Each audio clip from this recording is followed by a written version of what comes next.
Hello दोस्तों, तो क्या हाल है आप लोगों के। उम्मीद करता हूँ सब बढ़िया ही होगा। तो मैं अभिषेक स्वागत करता हूँ आपका अपने चैनल पे, अभिषेक क्लासेस विद फन पे। और आज फिर से एक नई वर्कशीट के साथ, वर्कशीट नंबर 73 कार्यपत्रक 73। ठीक है। यहाँ अपना नाम डालिएगा, कक्षा, रोल नंबर और विषय, कक्षा, अध्यापक का नाम डालना ना भूलें। तो अब देखो, जो हमारी विंटर वेकेशन की छुट्टियाँ थी वो ख़त्म हो चुकी हैं। ठीक है, जिनको नहीं पता उनको बता देता हूँ। और ये वर्कशीट मेरे चैनल पे थोड़ा लेट आ रही है, तो उसके लिए मुझे माफ़ करना, क्योंकि रात को मेरे पास नोटिफिकेशन आई थी कि हाँ वर्कशीट आना स्टार्ट हो गई है। पर रात को आई थी, ठीक है, मेरे पास 10 बजे के आसपास। तो मैं 10 बजे वीडियो बनाता तो मेरे मम्मी पापा मेरे को ज़रूर डांटते। तो इसलिए मैं अभी इस टाइम पे वीडियो बना रहा हूँ। हो सकता है आपको वीडियो और लेट मिले, क्योंकि अपलोड करने में थोड़ा सा टाइम लगेगा। तो विंटर वेकेशन ख़त्म हो चुके हैं और हमारी वर्कशीट आना स्टार्ट हो गई है। ठीक है, तो अब आप फिर से पढ़ना स्टार्ट कर दो। और अगर आप मेरे साथ पढ़ रहे थे क्लास 9th का साइंस का चैप्टर्स को, मैंने अपनी पिछली वीडियोज़ में जो हमारी विंटर वेकेशन थी उसमें मैंने साइंस के चैप्टर नंबर 1 और चैप्टर नंबर 2 को कंप्लीट करवा दिया है। अगर आपने नहीं देखा तो चैनल पे वीडियो है, जाके देख लेना। ठीक है, उससे आपको क्लास 9th के साइंस के सिलेबस के बारे में भी पता चलेगा, और प्लस में आपका जो चैप्टर है वो भी कंप्लीट हो जाएगा। ठीक है, तो हम इस वर्कशीट को शुरू करते हैं। और हमारी ये जो वर्कशीट है वो आई है जियोग्राफी से, यानी भूगोल से, और भारत, आकार और स्थिति नामक चैप्टर से ये वर्कशीट आई है। तो पुनरावृत्ति यानी रिवीजन कर रहे हैं हम, हमें पता है। ठीक है, तो क्वेश्चन नंबर 1 है, भारत का अक्षांशीय और देशांतरीय विस्तार लिखिए। तो देखो, भारत 8.4 मिनट उत्तर अक्षांश से 37.6 उत्तरी अक्षांश तथा 68.7 पूर्वी देशांतर से 97.25 पूर्वी देशांतर के बीच स्थित है। अब देखो, अगर संख्या पढ़ने में कोई गलती हो गई हो तो मुझे माफ़ कर देना। ठीक है, तो अब देखो क्या है, भारत जो उत्तर से है ना वो 8.4 उत्तरी अक्षांश और 13.6 उत्तरी अक्षांश पे स्थित है। ठीक है, और दक्षिण की बात करें, ठीक है, माफ़ करना, पूर्वी की बात करते हैं। ठीक है, पूर्व से तो 68.7 पूर्वी देशांतर से 97.25 पूर्वी देशांतर के बीच स्थित है। ठीक है, ये भारत की स्थिति है। ठीक है, क्या है, ये भारत की स्थिति है। ठीक है, भारत का अक्षांशीय और देशांतरीय विस्तार है। ठीक है, इसको आपको क्या करना है, इसको आपको बिल्कुल रट लेना है। ठीक है, क्योंकि ये बहुत ही इंपॉर्टेंट है। और जब मैं क्लास 9th के इस चैप्टर के बारे में बात करूंगा तो मैं आपको अक्षांशीय, देशांतरीय सब में अंतर बताना स्टार्ट कर दूंगा। ठीक है, पर अभी आपको वर्कशीट करनी है। तो क्वेश्चन नंबर 1 का आंसर आपके सामने है। और क्वेश्चन नंबर 2 कुछ ना समझ में आया तो कमेंट कर देना, और अगर चैनल को सब्सक्राइब नहीं किया तो वो भी कर लेना। ठीक है, तो क्वेश्चन नंबर 2 है, 82.30 पूर्वी देशांतर को भारत के प्रमुख यमुनोत्तर के रूप में क्यों चुना गया।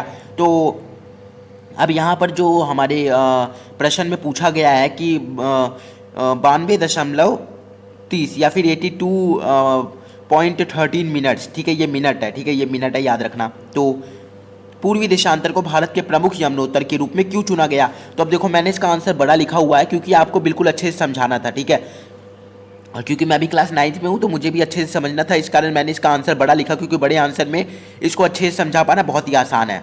तो भारत में मानक समय 82.13 मिनट्स, ठीक है, या फिर 82 अंश 30 मिनट को माना गया है। चूँकि सूर्य 1 डिग्री या फिर 1 अंश को पार करने में 4 मिनट लेता है, यानी 1 अंश को पार करने में 4 मिनट लेता है, और भारत का देशांतरीय विस्तार 30 है। तो अब देखो, भारत का देशांतरीय विस्तार क्या है, 30 है, और इस कारण गुजरात और अरुणाचल प्रदेश के समय में 2 घंटे का अंतर है। 30 को गुणा कर दो 4 से। ठीक है, 30 को गुणा किया 4 से, हमारे पास आ जाएगा कुछ 120 मिनट। तो 120 मिनट यानी 2 घंटे, और 2 घंटे का अंतर यहाँ पर आ गया। ठीक है, जो वहाँ के सूर्योदय का अंतर भी है, वहाँ के सूर्योदय, यानी कि गुजरात और अरुणाचल प्रदेश में 2 घंटे का समय अंतर भी है, और साथ ही साथ वहाँ 2 घंटे पहले सूरज उगता भी है। कहाँ, अरुणाचल प्रदेश में। ठीक है, का भी हिस्सा है। ये समय के हिसाब को बिगाड़ देता है, बिल्कुल बिगाड़ देता है। कहीं 2 घंटे कम, कहीं 2 घंटे ज़्यादा, देश में ही ऐसा होगा तो कैसे चलेगा। इसलिए पूरे देश में एक जैसे समय को सुनिश्चित करने हेतु 82 अंश 30 मिनट देशांतर को लगभग भारत के मध्य से जाता है। ठीक है, ये भारत के लगभग मध्य से गुजरने वाला देशांतर है, को प्रमुख माना गया।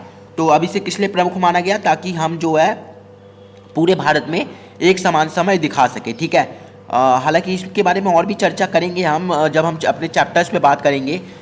तो चैप्टर्स हैं क्लास 9th के, मेरे चैनल पे आप जाके देख सकते हो, ठीक है। मेरा चैनल जो है अभी क्लास 9th के लिए ही थोड़ा बना हुआ है, पर क्लास 6, 7, 8 पे भी मैं वीडियोज़ बनाऊँगा जल्दी।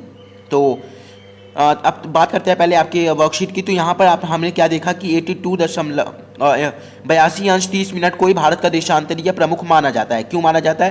क्योंकि ये भारत के समय को एक जैसा कर देता है, ठीक है।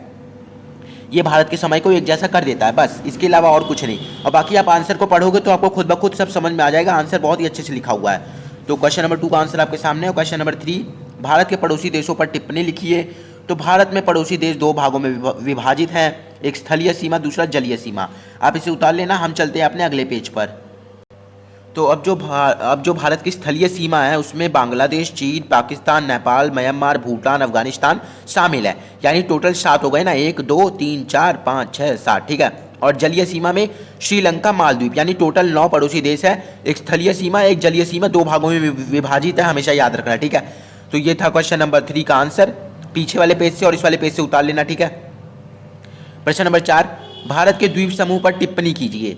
तो भारत में द्वीप समूह, लक्षद्वीप समूह एवं अंडमान निकोबार, देखो थोड़ा छुपा हुआ है, ठीक है, ये रहा। तो भारत में 2 द्वीप समूह, लक्षद्वीप समूह एवं अंडमान निकोबार द्वीप समूह है। लक्षद्वीप समूह अरब सागर में स्थित है, जिसका क्षेत्रफल 32 वर्ग किलोमीटर है, ठीक है, बहुत ही कम है, एवं कावरंती यहाँ की राजधानी है। अंडमान निकोबार द्वीप समूह बंगाल की खाड़ी के पास स्थित है, यहाँ की राजधानी क्या है? पोर्ट ब्लेयर, ठीक है। पोर्ट ब्लेयर यहाँ की जो है राजधानी है, ठीक है। कुछ समझाने की बात नहीं है। हमारा जो लक्षद्वीप है वो हम जानते हैं कि अरब सागर में स्थित है, और हमारा अंडमान निकोबार द्वीप बंगाल की खाड़ी में। लक्षद्वीप का जो क्षेत्रफल है वो 32 वर्ग किलोमीटर है, इसकी राजधानी कवरंती है, ठीक है। अंडमान निकोबार द्वीप समूह जो है बंगाल की खाड़ी के पास स्थित है, और यहाँ की राजधानी पोर्ट ब्लेयर है, ठीक है। तो बहुत ही आसान है, और आप तो भाई यूट्यूब पे आके पढ़ रहे हो तो बहुत ही अच्छे हो गया पढ़ने में मेरी तरह, ठीक है। तो अपने मुंह में अपनी तारीफ कर रहा हूँ, चलो छोड़ो। तो प्रश्न नंबर 5, प्राचीन समय से भारत के पश्चिम देशों के साथ संबंध के बारे में विस्तार पूर्वक लिखिए।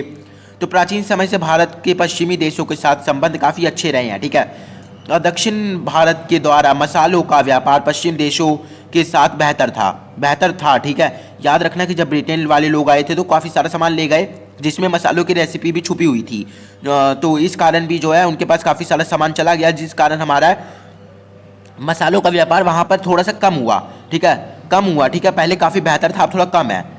भारत में के सूती कपड़ों की मांग पश्चिमी देशों द्वारा की जाती रही है। भारत की जो सूती वस्त्र हैं उनका जो आज भी जो है निर्माण माफ़ करना, उनकी आज भी मांग, सूती वस्त्रों की मांग आज भी पश्चिमी देशों द्वारा की जाती है, ठीक है। तो प्रश्न नंबर 5 का उत्तर आपके सामने है। प्रश्न नंबर 6, दिन और रात की अवधि में अंतर कन्याकुमारी की अपेक्षा कश्मीर में क्यों ज़्यादा महसूस होता है? तो अब देखो, हम जानते हैं कि जैसे जैसे हम भूमध्य रेखा से दूर जाते हैं वैसे वैसे दिन रात की अवधि में अंतर बढ़ता है, क्योंकि कन्याकुमारी भूमध्य रेखा के पास स्थित है और कश्मीर भूमध्य रेखा से दूर है, इसलिए कश्मीर में अब कन्याकुमारी की दिन रात की अवधि में अंतर पाया जाता है। अब देखो, भूमध्य रेखा से आप जितना दूर जाओगे रात होती जाएगी, जितना पास आओगे दिन होता जाएगा। तो यहाँ पर जो है समय का थोड़ा सा अंतर है, ठीक है, थोड़ा सा समय का अंतर है। भूमध्य रेखा से दूर जाओगे वैसे वैसे दिन रात की अवधि में अंतर पाओगे, या तो दिन होगा या तो रात होगा, ठीक है। अब इसी प्रकार से जो कन्याकुमारी है वो भूमध्य रेखा के पास है, ठीक है, जिस कारण और कश्मीर जो है वो दूर है। तो यहाँ पर जो है आप ये मान के चलो कि कम से कम ना करते भी 3-4 घंटे का अंतर है, 3-4 घंटे का, ठीक है। और हर देश के साथ ऐसा ही है, जो देश भूमध्य रेखा के पास है उसकी समय अवधि में अंतर जरूर है, ठीक है। तो बस यही है, ठीक है, ज़्यादा कुछ नहीं है। बस कन्याकुमारी पास है, कश्मीर दूर है, इसी कारण जो है वहाँ दिन रात की अवधि में काफ़ी अंतर पाया जाता है। तो प्रश्न नंबर 6 का उत्तर आपके सामने है, और हम चलते हैं प्रश्न नंबर 7 पर। तो प्रश्न नंबर 7 है, हिंद महासागर में भारत की केंद्रीय स्थिति का बहुत महत्व है। कथन की न्याय संगत व्याख्या कीजिए। तो न्याय संगत करिएगा, कुछ भी गलत मत लिखिएगा। तो हिंद महासागर में भारत की केंद्रीय स्थिति का बहुत महत्व है, क्योंकि यहाँ सांस्कृतिक आदान प्रदान में सहायता मिलती है, ठीक है। यहाँ से हमारा जो है काफ़ी पुराना सामान और नया सामान आता जाता रहता है, ठीक है। हमारी बुक्स जो है वो वहाँ जाती रहती हैं और वहाँ से बुक्स आती हैं, ठीक है। जो हमारी धार्मिक बुक किताबें होती हैं उनका आदान प्रदान होता है, कहाँ से? हिंद महासागर से। अब व्यापार के जरिए, ठीक है, इससे व्यापारिक लाभ काफ़ी होता है, बिल्कुल होगा ही होगा। जब हम आयात निर्यात करेंगे पश्चिमी देशों के साथ, तो हमारा भी तो फ़ायदा होना ही है ना। यहाँ से संसाधनों को प्राप्त किया जाता है। अब यहाँ से संसाधन को प्राप्त किया जाता है व्यापार के जरिए, ठीक है। एक शिप आती है, वो अपने साथ काफ़ी सारा सामान लेके आती है जिसमें संसाधन भी होते हैं, ठीक है, जो मनुष्य के जीवन में सहायता करते हैं। तो प्रश्न नंबर 7 आपके सामने है। प्रश्न नंबर 8 जो कि आपको कुछ ऐसे मान के चलो कि मल्टीप्लाई चूज क्वेश्चन थे, ठीक है, मल्टीपल चॉइस क्वेश्चन, जो कि आपको ऑप्शन दिए गए और आपको ऑप्शन में से कोई एक चुनना था। हालांकि ऑप्शन सिर्फ एक ही में दिया गया, बाकी सब में तो खुद ही से लिखना था। तो निम्नलिखित उदाहरण को पढ़कर उदाहरण, ठीक है, उद्धरण है, ठीक है, उद्धरण को पढ़कर प्रश्नों के उत्तर दीजिए। पता नहीं क्या क्या लिखते हैं। तो प्रश्न नंबर 1 है, निम्न में से किस यातायात का प्रयोग भारत द्वारा विदेशों से संबंध स्थापित में किया जाता था? तो भूमार्ग का। अब देखो, भूमार्ग का क्यों किया जाता था? क्योंकि उस समय जलीय सीमा जो जल थी हमारी, ठीक है, उतना उसका जो है खोज नहीं हुई थी, ठीक है, क्योंकि भाई साहब समुद्र बहुत बड़ा था, ठीक है, कोई भी महासागर बहुत बड़ा था, जिस कारण उसके बारे में थोड़ा और जानकारी प्राप्त करने के लिए समय लगता। और क्योंकि भारत को पश्चिमी देशों के साथ अपने संबंध बनाने भी थे, तो विदेशों के साथ, इसलिए उन्होंने भूमार्ग का चयन किया कि हम भूमार्ग से ही अपने संबंधों को ठीक ठाक बनाएंगे। हालांकि अब वो सब खत्म हो चुका, तो जलीय मार्ग को ज़्यादा इस्तेमाल किया जाता है, ठीक है, क्योंकि वो ज़्यादा आसान है। तो हम बात कर रहे थे पास्ट की, क्योंकि हम बात कर रहे थे अपने बीत गए काल की, तो इसलिए भूमार्ग इसका सही आंसर होगा, ठीक है। दूसरा है हमारा दशमलव प्रणाली की शुरुआत कहाँ से हुई? तो ये तो बच्चा बच्चा जानता होगा कि दशमलव प्रणाली की शुरुआत भारत द्वारा की गई, ठीक है, भारत द्वारा ही दशमलव प्रणाली की शुरुआत की गई और भारत द्वारा ही जीरो की खोज भी की गई थी। याद है ना, भारत ने जब शून्य दिया दुनिया को तब गिनती आई, ठीक है। तो ये बात आपको याद रखनी है, ये हमें प्राउड फील करवाती है कि यस वी आर इंडियन। तो तीसरा है, भारतीय स्थापत्य कला किस पश्चिमी स्थापत्य कला शैली का प्रभाव आया है? तो यूनानी स्थापत्य शैली का, ठीक है। हमारी कई सारी शैलियाँ जो हैं वो यूनानी शैली हैं। अगर आपको कभी पढ़ने का मन करे तो आप गूगल पे सर्च करके पढ़ सकते हो यूनानी शैली और भारत शैली में अंतर।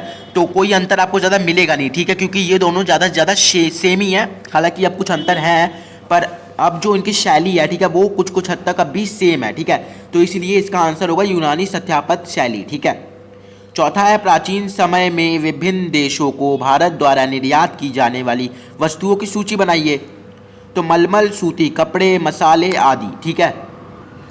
तो यहाँ से हमारी जो वर्कशीट है वो खत्म हो जाती है, ठीक है। ये थी हमारी आज की वर्कशीट नंबर 73। आशा करता हूँ आपको आज की वर्कशीट समझ आई होगी। अगर आपने मेरे चैनल को सब्सक्राइब नहीं किया तो चैनल को सब्सक्राइब कर देना, बेल आइकन को दबा देना, ठीक है, ताकि नोटिफिकेशन आपको सबसे पहले मिले। तो पढ़ाई करते रहिए और मैं मिलता हूँ आपसे नेक्स्ट वीडियो में। तब तक के लिए आप स्वस्थ रहें, मस्त रहें और मेरे चैनल पर आने के लिए व्यस्त बिल्कुल ना रहें। धन्यवाद।